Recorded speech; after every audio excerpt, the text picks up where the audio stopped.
नमस्कार जी, मेरा नाम मनप्रीत सिंह है और मैं इस आइस स्केटिंग रिंग का इस वक्त सेक्रेटरी हूँ।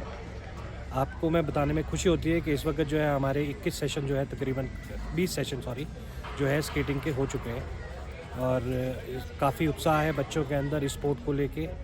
हम चाहते हैं कि इस स्पोर्ट को हम अगली जनरेशन, जैसे हमें पुरानी जनरेशन से हमें मिली थी, हम चाहते हैं कि नेक्स्ट जनरेशन को भी हम इस आइस स्केटिंग रिंग को है उसी तरह से सौंपें। तो इसी दौरान जो है आपने देखा होगा कि स्केटिंग के अंदर काफ़ी चेंजेस आ गई हैं, नई-नई टेक्निक्स आ गई हैं। तो आर्टिफिशियल रिंग की एक रिक्वायरमेंट जो है अब आप with the change of temperature, weather, environment जो है एक एनवायरनमेंट जो चेंजेस आ रहे हैं ग्लोबल वार्मिंग की वजह से, जो है ये आइस स्केटिंग रिंग की जो है जो स्केटिंग का जो हमारा टेन्योर है या जिसको हम बोलते हैं कि जो हमारी स्केटिंग है वो श्रिंक होती जा रही है। सीज़न जो है हमारा, पहले ये स्केटिंग जो है नवंबर से शुरू होके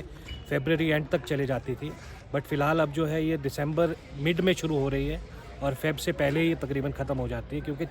ग्लोबल वार्मिंग की वजह से बहुत तापमान के अंदर फ़र्क आ गया है। तो अब जो है इस रिंग को बचाना है तो इसको आर्टिफिशियल रिंग बनाने की बहुत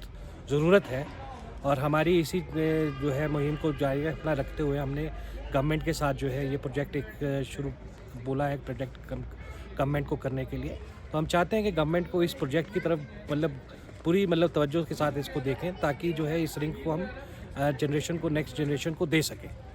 तो इसलिए आपको बताया कि जो है हमारे रिंग की डेवलपमेंट के साथ साथ जो है हमारी जो स्टेट की इकॉनमी और जो हमारे शिमला शहर की इकॉनमी के अंदर बहुत बूस्ट होगा, टूरिज़्म बढ़ेगा, प्लस हम नेशनल और इंटरनेशनल इवेंट्स यहाँ पे करा सकेंगे। बिकॉज़ अभी भी जो है पुराने जो हमारे टाइम के अंदर कई बारी हमें जो होस्ट करने का मौका मिलता था, बट वेदर ख़राब होने की वजह से 2-3 बार जो है यहाँ से हमें जो है नेशनल्स को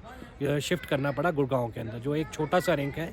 और बट वहाँ पे फिर हमें करना पड़ता है, बिकॉज़ वो तो जो नेशनल्स हैं उनको कंडक्ट करना जो एक ज़िम्मेवारी होती है, तो वो करवाना पड़ता है। बट विद अगर ये जो है रिंक बन जाता है, एक आर्टिफिशियल रिंक तैयार हो जाता है इंटरनेशनल स्टैंडर्ड्स के हिसाब से, तो यहाँ पर हम नेशनल और इंटरनेशनल इवेंट्स भी होस्ट कर पाएंगे। तो इससे जो है इकॉनमी बढ़ेगी, प्लस जो नई यूथ है, जनरेशन है, उसको एक एक्टिविटी जो है और मिल जाती है। एक ये शिमला के अंदर एक यूनिक एक्टिविटी है जो कहीं और नहीं अवेलेबल है। तो हम ये जो है अभी तक तो हम इसे नेचुरल तरीके से करते आ रहे हैं। It is semi artificial ring जो हम अभी तक इसको कर रहे हैं, बट विद आप देख रहे हैं ग्लोबल वार्मिंग की वजह से अब पता नहीं कितने साल तक ये चल पाएगी। बट हम इसी वजह से है, सरकार से हम गुहार करते हैं या उनको बोलते हैं कि इसकी तरफ देखें ताकि इसको एक रिंग में कन्वर्ट करा जा सके आर्टिफिशियल।